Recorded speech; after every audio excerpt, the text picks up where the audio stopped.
This is so much bigger than any one of us. That really is about preserving Western civilization. Welcome to Classical Etc., coming to you from the Memoria National Conference. Hello, and welcome to another episode of Classical Etc. I'm Jessica Aboud, and I am here with Angela Rimmington, the co-founder of Highlands Latin School Houston. Angela? Yes. Hello. Welcome. Glad to have you. Thank you. It's nice to be here. Yeah, I'm excited to sit down with you. I think we're going to have a great conversation about your experience as a homeschool mom. You are a co-founder of a school. Yes. There's a lot we could talk about. Yes. If you listen to the podcast, which I think you do. I do. You know that before we get into the content of the show, we always ask people what they're reading. Okay. So how about you? What are you getting into this summer? This summer, I've been reading Marcus Aurelius's Meditations. Okay. Awesome. Awesome. I just love his insights on leadership.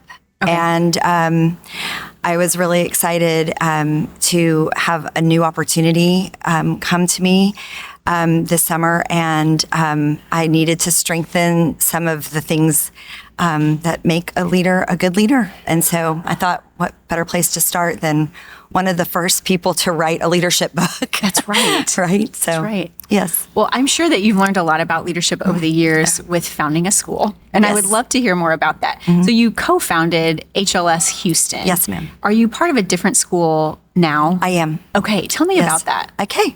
Now I am very proud and excited to be the head of school for Veritas Christian Academy, also in Houston. Okay. It's in Bel Air, which is in the central part of inside the loop. Okay. And they have been a classical school, and they're approaching their 25th anniversary. Wow. So they're a beautiful little campus. They're small. It's a K-8 school currently, and exploring the possibility of expanding into high school. And they were seeking to strengthen their mission in terms of what they are doing as far as the classical aspect of their program. And so the stars aligned. It was time for me to make a change and a necessary thing for me to do because of some life circumstances. Okay. And they needed someone with my skill set. And so it just kind of fell into place. That's incredible and providential. Very providential. Like. Yeah. And I'm so thankful because my journey with Memoria Press, with both my own children and as a school administrator, I feel really well equipped to guide them well. I'd love to hear how Memoria Press, or maybe even the schools division, has helped you navigate joining an existing school. Yes. Because you started one of your own, but now you're with one Yes. that's been established. 25 years. Yes. It is. It's and the staff that I've met there. I mean, one thing that's the easy part of going there is that the people already a part of that of Veritas love it. Really? And when people love what they're doing, it is easy to become aligned and to become like-minded. And so that part is the easy part of the transition.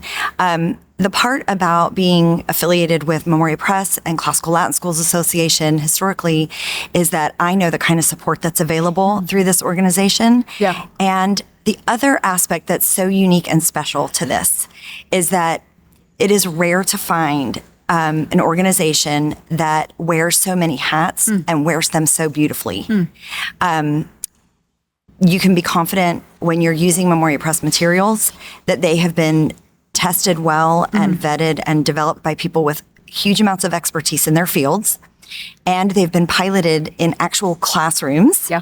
So they are very user-friendly in a full-time school or any, combination of hybrid schooling or formal classroom. They're also adaptable for homeschool use. Yeah. And to me, that is a huge advantage because you have a team of people here who have eyes on that in so many ways. Yeah, it's great that I love that you kind of brought it all together because there really is a constellation of things that we do. And you've actually gotten to experience quite a lot of those. You yourself have worn a lot of hats. I have. So tell me about the beginnings of you attending the conference because you have attended many of these. I have. Yeah. When my children were very small, we were an active duty military family and moving around a lot. And so I will fully confess that I never saw myself as a homeschooler. I have degrees in education and, am humble just to say, it was one thing to teach other people's children it was a whole nother matter when I was facing my own. Right. And I wanted to do it really, really well. I always wanted to do it well. I'm a conscientious person, but when it's your own children, you just don't, there's a sense of panic that overtakes you. Yeah. And so I found the Memoria Press curriculum when my children were starting school. Mm-hmm. And one summer, my mom lived here in Louisville, over in Springhurst, and we spent a lot of time at the zoo. And I would pass Poplar Level Road, and at the time, the distribution center was there. Okay. And so one summer, I was here visiting with my two boys, and they were very tiny. And I called to see if I could swing by on my way to the zoo to pick up my books and save my shipping. Yeah. And to this day, I don't know who I got on the phone, but whoever it was said, you know what, we would love for you to come pick up your books, but we would also love to invite you to Mrs. Lowe's training. She is opening up her training this summer to homeschooling moms using her curriculum along with her staff and other schools who are using her curriculum.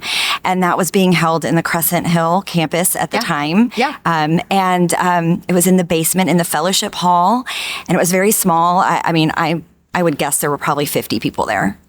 And I was able to sit within, 10 or 15 feet of Mrs. Lowe and listen to her give careful instruction about exactly how to use the curriculum and the rationale behind why it was organized the way it was and the foundations that, she had considered putting it all together. And I was blown away because in all my years in education, some of what she was sharing, no one had shared with me before. Really? Yes. And I kind of left there a little bit irritated and thought, I want a refund on all my degrees because I felt a little bit cheated. Sure. And as I began to read things she was writing and came to know Martin, I met Martin over a bagel that had been catered and brought in. I didn't even know who he was. Yeah. But then I started to read the things that the two of them were writing. It just became a very important part of raising my kids. I know that sounds corny, but I knew they were people that were not only educators and philosophers and people who were concerned about the future of our country and education in general, but they were also parents themselves.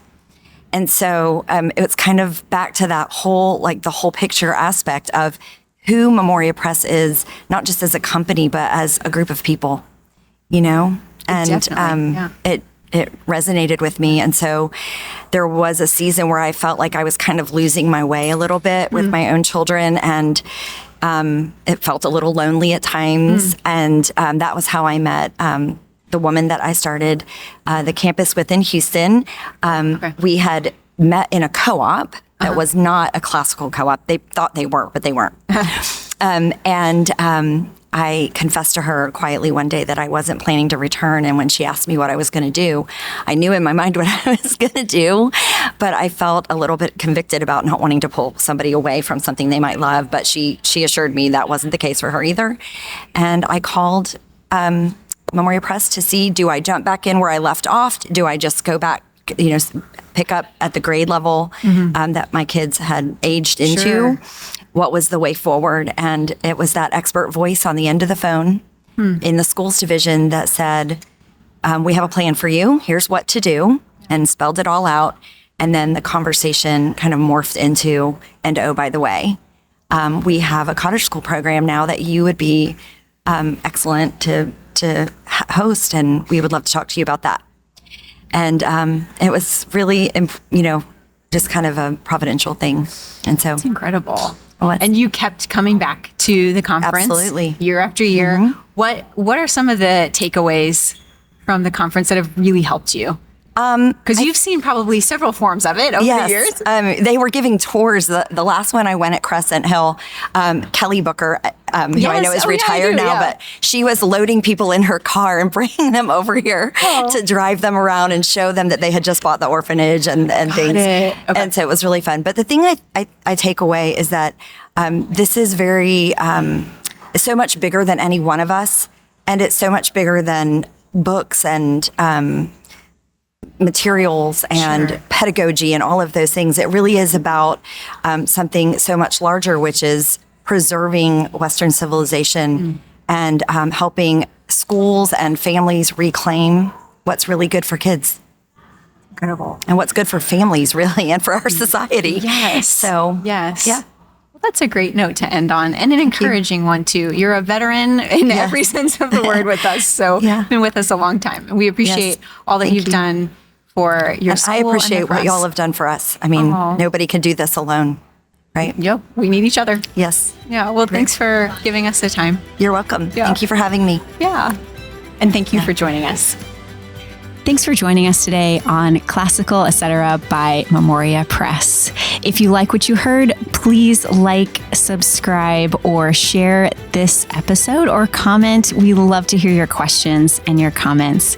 If you want to learn more about Memoria Press, please go to memoriapress.com. This has been Classical Etc. We're so glad you joined us, and we'll see you next time.